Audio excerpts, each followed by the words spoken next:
this is Duck, and welcome to the TNA Post Show. As always, I'm joined by my co-host.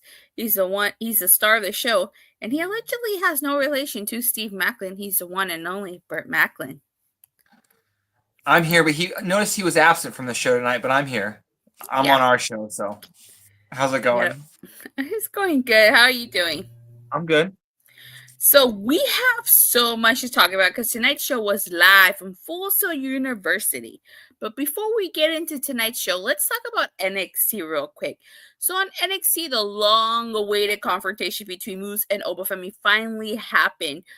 Moose showed up to NXT, and I guess you could say he challenged Oba Femi, basically saying that their match has to happen. This was a really good segment. It was because of this segment that I finally decided to tune into NXT.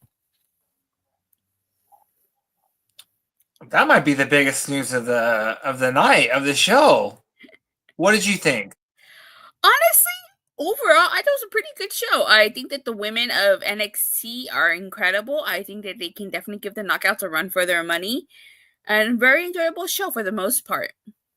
Very TNA-esque booking, wouldn't you say, and production of NXT? Okay, yeah. Yeah, I agree with you on what you said about the women too. I think I've said this in the past. I think that a evolution type show between the NXT women and the TNA women would be very good. Mm-hmm. But yeah, no, I'm like I said, I'm glad you enjoyed it. It's one of the only WWE products I do. I usually just watch NXT and then we'll watch Raw and SmackDown once in a while and then catch the pay-per-views, obviously. But yeah, no, I'm glad you liked it. It was a good show this week. Yeah. But that's not the only thing that happened. We also had Moose confronting, or I should say Lexis Keane confronting Moose, where Lexis Keane is introducing himself. And he brings up the fact that, he beat the crap out of JDC the week prior. And basically, to make things short, Moose is putting the X Division title on the line next week against Lexis King. Something that has not been done. So it should be good. You know what? First off, let me just say that Lexis King's facial hair offends me. It's horrendous. I don't know why. Is this a rib? It's terrible. But this should be a fun match. I don't think Moose is losing. So, of course not. Yeah, this should be fun. Oh, definitely. Maybe I'll tune in next week. We'll see. I think you're going to have, I think you might have to watch this match. Mm-hmm. All right, so now let's talk about tonight's TNA Impact. So we had a no DQ match with JDC versus Leon Slater. I know this was in the middle of the show, but this is important. Overall, I think this was a really great match. I mean, Leon Slater, we saw a different side of him. He definitely became more aggressive during this match. Unfortunately, JDC won because the system got involved, put him through a table, and then they threw his carcass back in the ring. And at the end, the Hardys came out, but it wasn't only the Hardys that came out. Oba Femi has officially crossed the line. He crossed the line, and he took out the system except for Moose, who got out of that ring. And then Santino Marella made a trios match. The Hardys and Oba Femi versus the system in the form of Moose, Eddie Edwards, and Brian Myers. I cannot wait for that. We are getting bits and pieces of my dream match, Oba Femi versus Moose. I think everyone's been waiting for that singles match since this TNA NXT thing began. A couple things. The pop the Hardys got was massive. Anybody who they continue to I would just kind of remind people how important they are for TNA currently. Yeah, no, Oba Femi got another really big pop. An NXT chant. This was really cool. And yeah, I'm glad we're already getting a trios match. So, and yeah, obviously we're building to Moose versus Oba Femi, which yeah, a lot of people had penciled in as a match they wanted to see. So this is all good shit. Joseph says, well, I'm glad a lot of people's dream match is finally happening. First impression, don't get mad, is that we are finally getting it because the men's division in NXT has no credible challengers for Oba. Well, I honestly feel like I can't comment on this because I don't watch NXT really on a weekly basis. But Bert, you watch NXT more than I do. Is that true? That there's no. Can you put the comment back up again, just so I can read the NXT He part? says, don't get mad. First impression, don't get mad, is that we are finally getting it because the men's division NXT has no credible challengers for Oba. Well, I think I've added a few weeks ago. I think that's where TNA does come in on with their side of the deal, just because I do think, yeah, that division is and they did just sign Ricky Stark. Now he's Ricky Saints, and they do have Ethan Page, and Wesley needs to be pushed more. And while Javon is young, he should be there as well. But yeah, I do think that it is a little thin. So I think why this is happening so soon, because yeah, Oba does need somebody more of a credible challenger. I couldn't agree with more with what Joseph said right there on that part. I don't think there was another big match as it stands with him, because I think the last match you watched Vengeance Day, correct? I did. I did not. I did not, but I know he faced Grayson Waller and Austin Theory, right? Mm-hmm. So yeah, like that was like two guys. That was another instance of two guys coming, or one. Not it's usually one, but two guys coming in from the main roster. So if they're doing that, obviously they must think the main roster. I mean the heavyweight division in NXT is thin. So yeah, I think that's why this is happening now. Okay. Joseph says the question is, when do we get Oba versus Moose 1-on-1? That is a question. That is $1 million question. First choice I would say would be maybe the NXT show during Mania weekend. Second, I would say the is it called Unbreakable, the TNA live show? Yeah, Unbreakable was actually first, then Stand and Deliver. Okay. Then so yeah, Stand and Deliver first, then Unbreakable second, or then maybe Sacrifice. But you know what I mean? I don't know if that might be too soon. I feel like Sacrifice is too soon. I definitely would want to build this, make this a main. Well, Unbreakable, we're celebrating 20 years of Samoa Joe versus Daniels versus AJ Styles. Also say make this a main event. But you know what? Yeah, you can make this a main event, and you can do the Ultimate X match like at the opening or second to last. But you definitely have to build to this match. You can't just give this away, And I could definitely see it happening WrestleMania week. Yeah, you're right. It should be at Stand and Deliver, because the main event of Unbreakable should be a triple threat X Division match. Like, it kind of has to be. Yeah. Okay. Yeah. So I forgot about this 20-year anniversary. You know what I mean? It kind of has to be. Mm-hmm. All right. Let me see. Speaking of Unbreakable, it was confirmed by TNA that on April 17th, we will get TNA Impact from 8 to 10 on TV, and then on TNA Plus at 10 p.m. It's Unbreakable, so basically 5 hours of TNA on Thursday. So if you're on the West Coast, which means I'm assuming that. Oh no! Wait, hold on. I'm assuming that episode of Impact is gonna be live, right? Yeah, so I'm assuming it'll be at 5 for our time. 4. Yeah, it'll be at 5. So it'll be for us. It'll be 5 to 7. So then 5 to 10, basically. Yeah, 5 to 10. Yeah, pretty much 5 to 10. Not bad. Okay. See, this is why I like being on the West Coast. Wrestling starts early, ends early.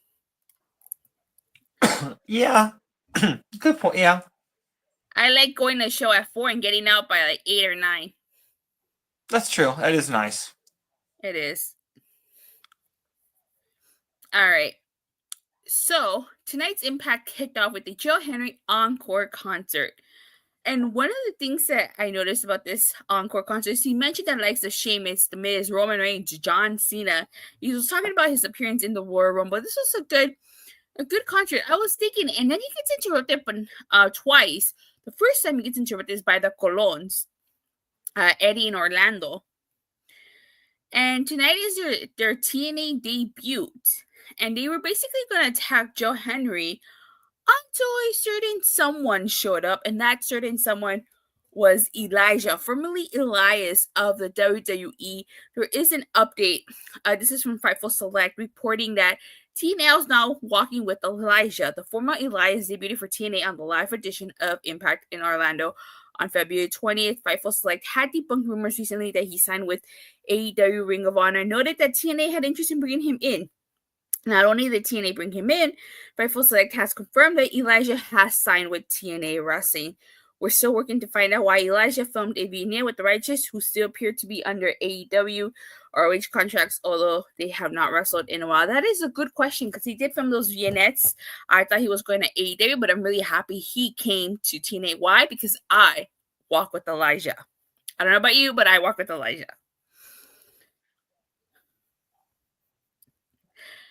Okay. Okay, sorry. I was gonna say this was really great. Please let me see a duet concert with Joe Hendry and Elijah. We got a taste of it tonight. But this was in the main event we find out it's gonna be Joe Hendry and Elijah versus the Colons. So this was great. I like this. Interesting signing. They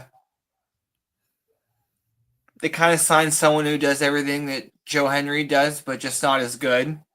Just my opinion. But I do think this is another example of somebody who fits TNA.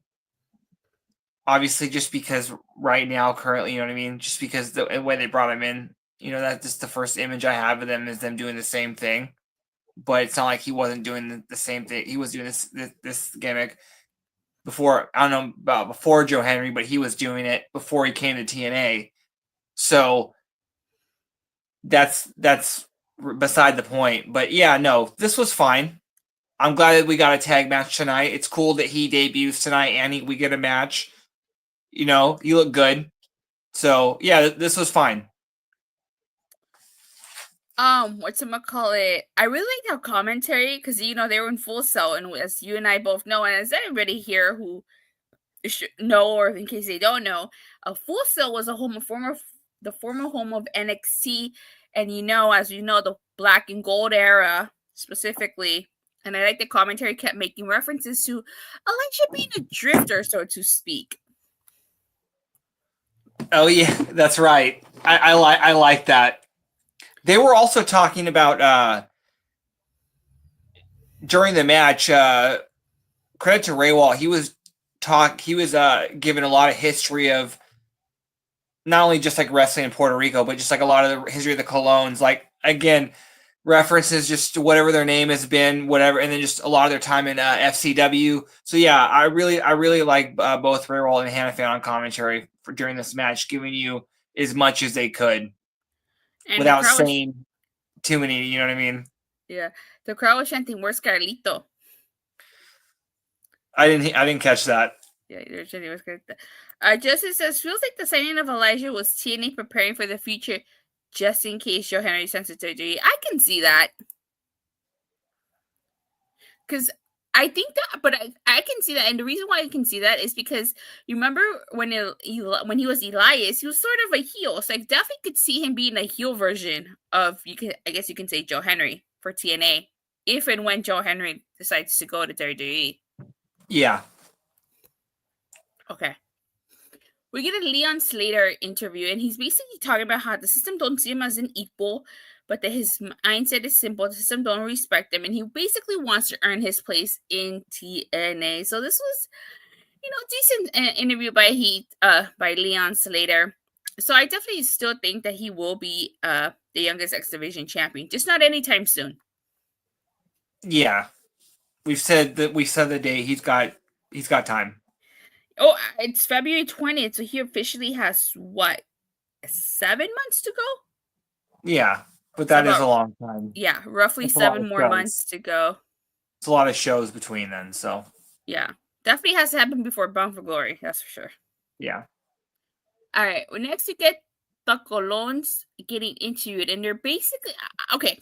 I don't know if they're signed anywhere. I heard that they were in NWA. I haven't read anything about them being officially signed with TNA, or if this was just like a one-time thing. But they were talking about how they've been following TNA for a long time, and the company needs them, their family, legacy. He questions who the Hardys, Joe Hendry, and Elijah are, and that this is history, this is the legacy, and this is TNA. So I don't know if they're going to see them more after this. You would think by that we would. So this will be interesting if they do stick around. Yeah, the tag division. Oh, sorry. The tag division is kind of. I mean, it's very deep. So, I don't know when the opportunities would be at, but yeah, no, I wouldn't mind this. I wouldn't mind sticking them around. I don't want to talk too much about the Colons because I got more to say during the main event when we get to the main event, but I definitely wouldn't mind seeing them stick around. Yeah. All right, next we get Tyson DuPont and Tyreek. I cannot say his last name. Forgive me if I butcher it. Ewart? Tyreek, I don't know how to pronounce that. Versus the Rascals. Okay. So I thought this was a pretty good match. I haven't seen much of Tyson and Tyreek. Again, don't watch NXT. But from what I've seen, I'm pretty impressed. You can put them as powerhouses here. Yeah, they looked really good in this match. I'm not saying they've looked. This is the best they've looked. They've looked good in TNA. I mean, in NXT, but I feel like even while this was a short match, I think they showcase a lot of what they can do really well in this match. So yeah, I like this. So the Rascals are victorious, and then at the end, Wesley or Des, whatever you guys prefer to call him, challenges the Rascals and Ace Austin to a trios match at Sacrifice. That should be good. I can't wait for that. That should be very good. Oh yeah. Best match of the night contender on it. Mm-hmm. I agree. All right, next we get a first class segment, and this was quite the interesting segment. It was the season premiere of the First Class Penthouse. AJ Francis all fancy in his suit. So he's the host, Casey Navarro's the co-host. They brought Pretty Ladies, Gabby AF, the Mafiosa Valentine, the Miami 305C Racing Carolina, Reezy Renegade. They even had Noelle Foley, Mick Foley's daughter, and Frank the Clown.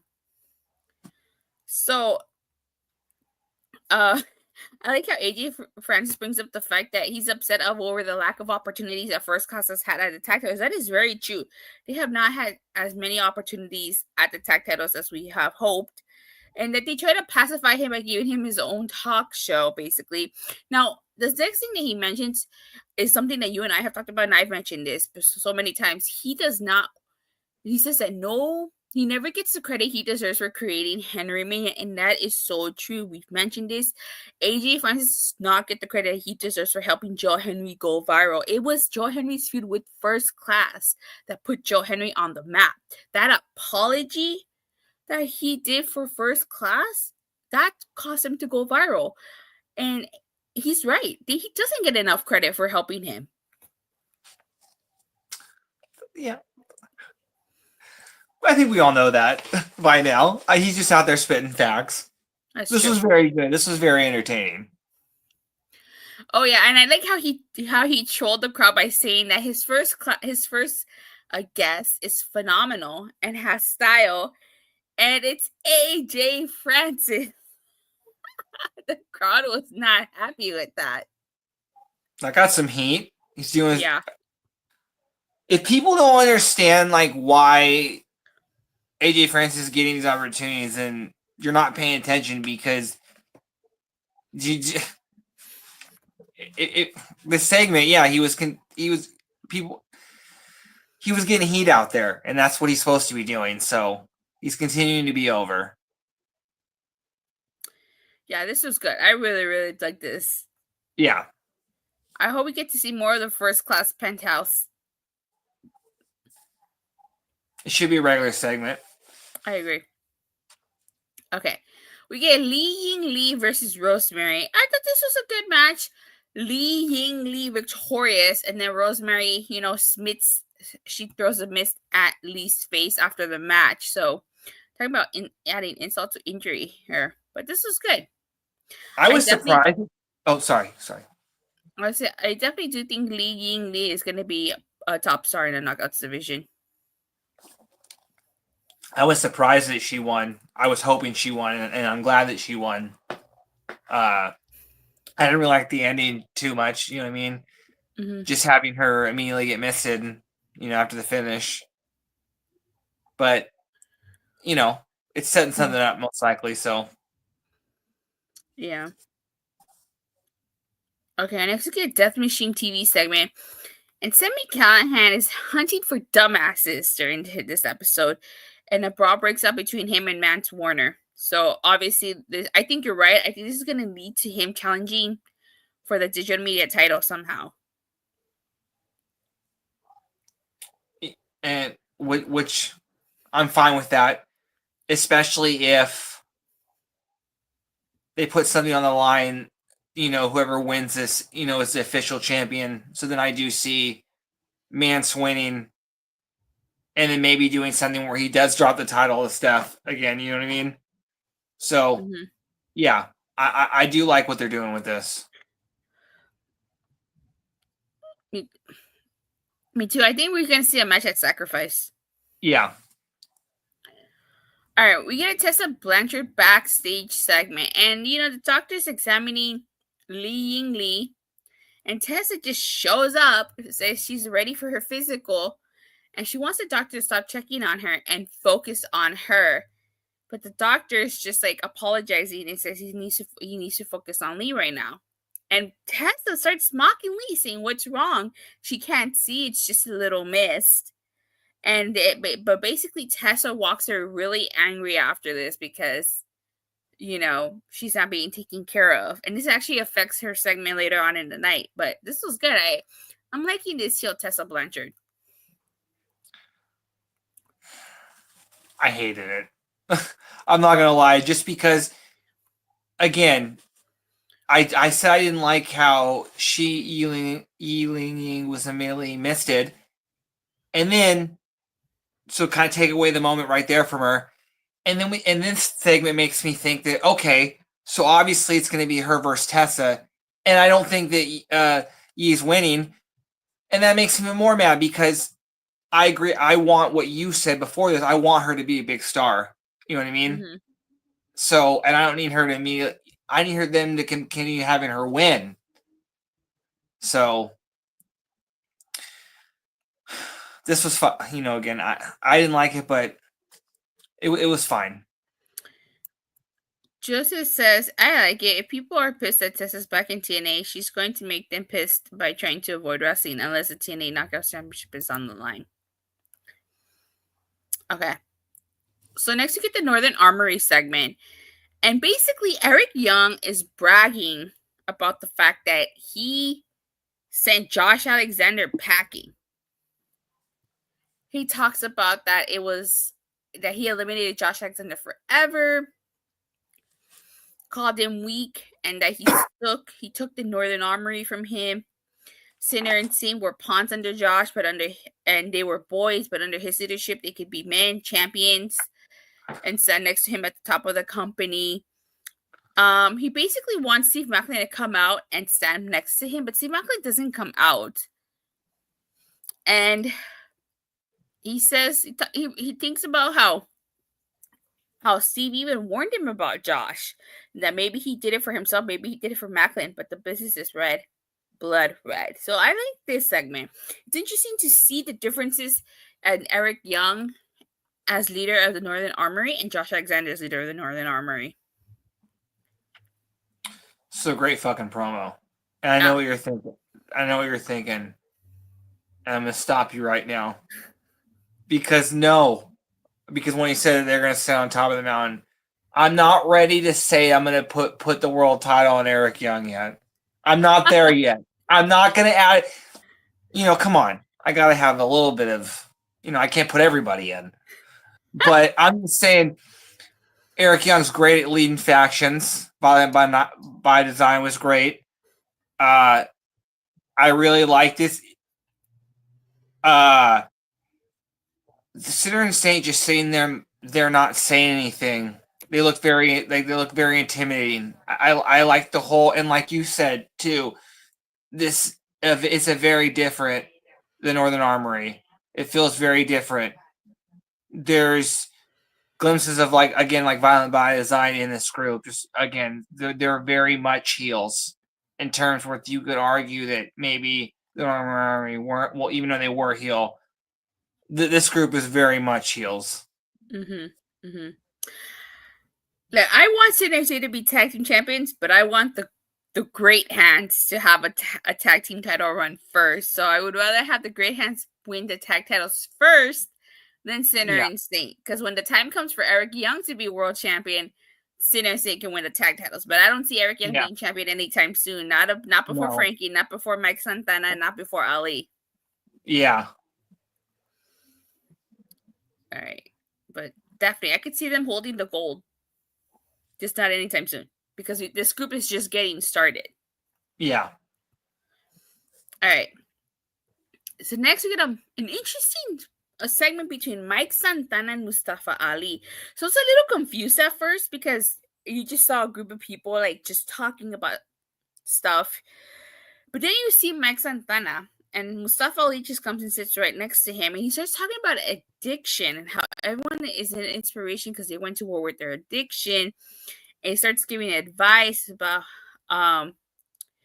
their addictions, and you could just see Santana like clutch his hand and turn it into like a fist. Like I bet it took so much out of Santana not to want to punch Ali for this, because we all know Santana struggles with addiction, and he's talked about it too. And Ali says, "Let the leaders lead, and the followers will follow." So this was a really good segment between Mustafa Ali and Mike Santana. What did he whisper to Santana on the way out? I think he said, things can change, but people like him don't. Something like that. Yeah, this was very, and then the whole time he's talking, you had a shot of each member of the cabinet, as we're just going to call them until they have a name, kind of looking, a little cocky, a little smug. You know what I mean? But, yeah, at first I was like, this is, wow, are they like kind of like having him interrupt, like, was this like a Narcotics Anonymous, you know what I mean? Like a drug and alcohol type counseling meeting, you know what I mean? Mm-hmm. But obviously, like, if, like, him trying to get under Santana's skin was the ultimate goal, and you know what I mean? Obviously, you could see it did. So, yeah, this was very interesting. This feud should be very good and should produce some really good matches going forward. Yeah. And I think that this feud will eventually get revisited once Mike Santana becomes TNA World Champion. Yeah. Okay. So after this is actually when we get the no DQ match between JDC and Leon Slater. But since we talked about it at the beginning, we're going to go ahead and skip over that and talk about the Tessa Blanchard segment that happened. She came out and said that she will not be wrestling tonight because a doctor backstage decided she was not a priority. I mean, the crowd, as she was talking, the crowd was ripping into her. Like they were letting her have it. She said that the doctor decided to put their attention on someone else who isn't even on her level, and that the company and industry runs on her time. And Santino Marella came out and said that she was acting really unprofessional and asked who the hell does she think she is, and that next week if Tessa Blanchard does not wrestle, she is fired. Masha Slamovich comes out and says she hopes that she can see Tessa next week. It doesn't want her to be fired until she brutalizes her. And Masha decides to take the match since Tessa doesn't want to. So, like I said earlier, I actually really like this. I mean, she's playing her role as the heel really good, and the crowd is just like ripping her to shreds. This is more.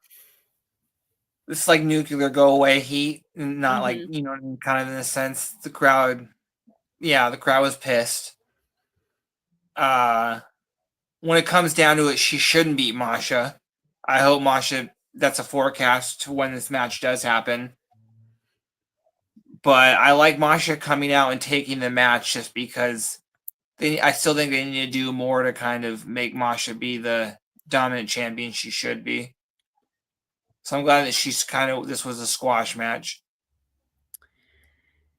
I get why we had a squash match. It was Masha Slamovich versus Mila Moore. I get why we had this, because the whole point of this was the ending as to what happened.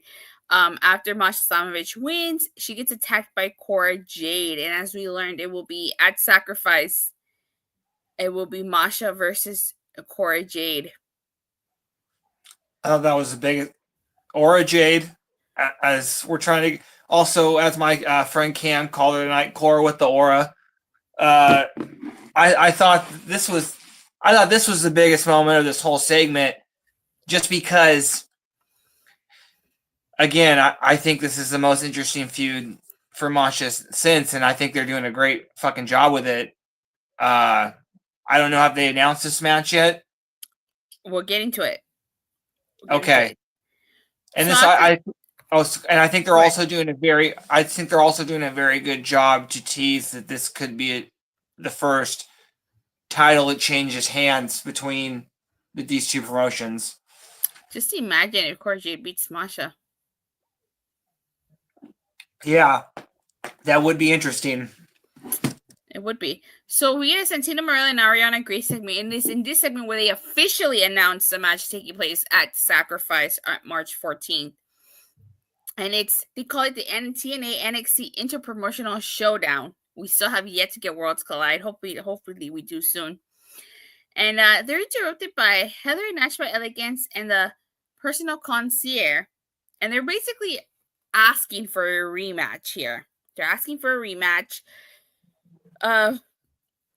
Antonio says, hey, they're asking for, not only are they asking for a rematch, but Spitfire interrupt and basically ask, why are they still crying? And Jody Dub basically says they're happy to give her a rematch, but it's up to Santino Marella. So it seems like we are going to get a rematch, but there's a stipulation. If Spitfire loses, they have to be Heather Nash by Elegance Personal Concierge for 24 hours.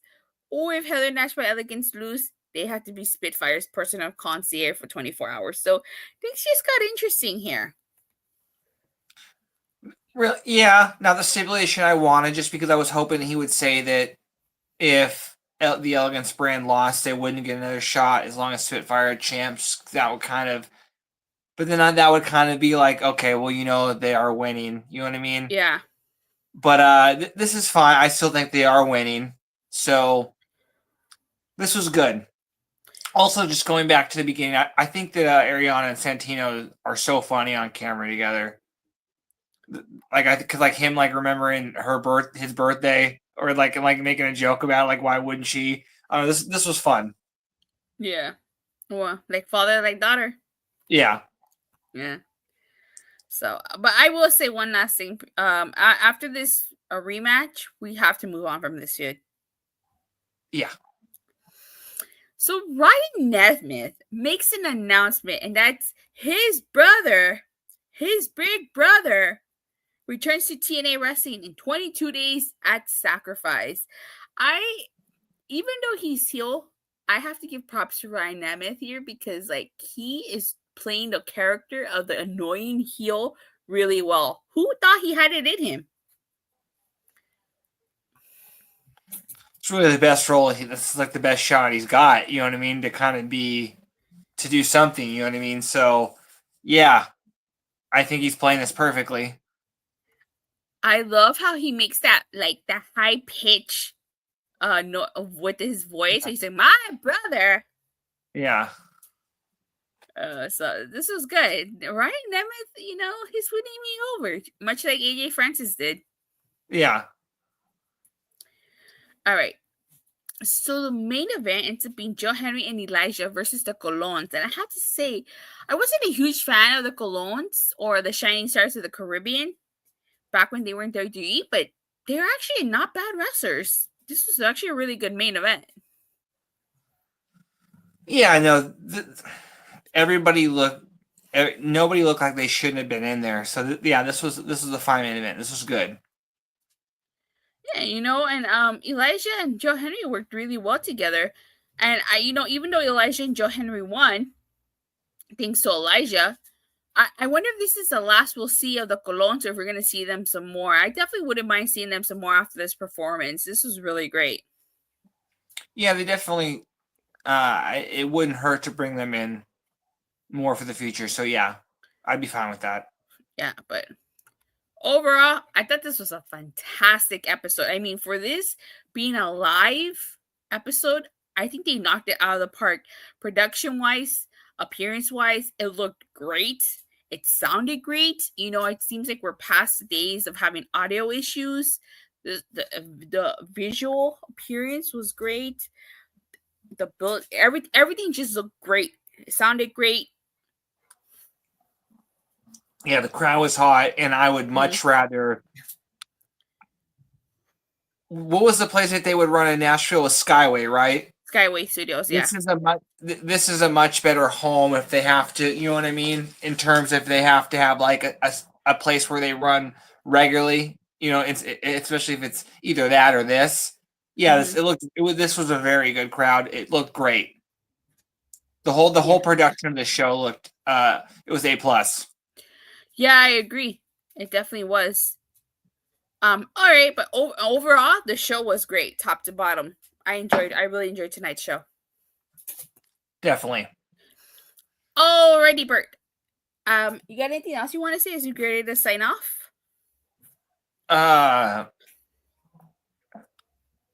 No, but just Ryan Nemeth. One thing he did do was he reminded us 22 days till sacrifice, and his big brother comes back. So that means 3 shows. Yeah, 3 shows. Three more days till then, and we've already got a couple matches, and so this already going to look again. I think they do a good job of making the 4 pay-per-views feel special, while at the same time not letting the TNA specials just feel, you know what I mean, just like another episode of TNA Impact. You know what I mean? They still book them very well, and this show's looking just like that. So as long as the countdown show sticks to its regular format, and we don't have the busted open stuff, because I was not a huge fan of that. No. I don't think it. Well, okay. Somebody probably was. So.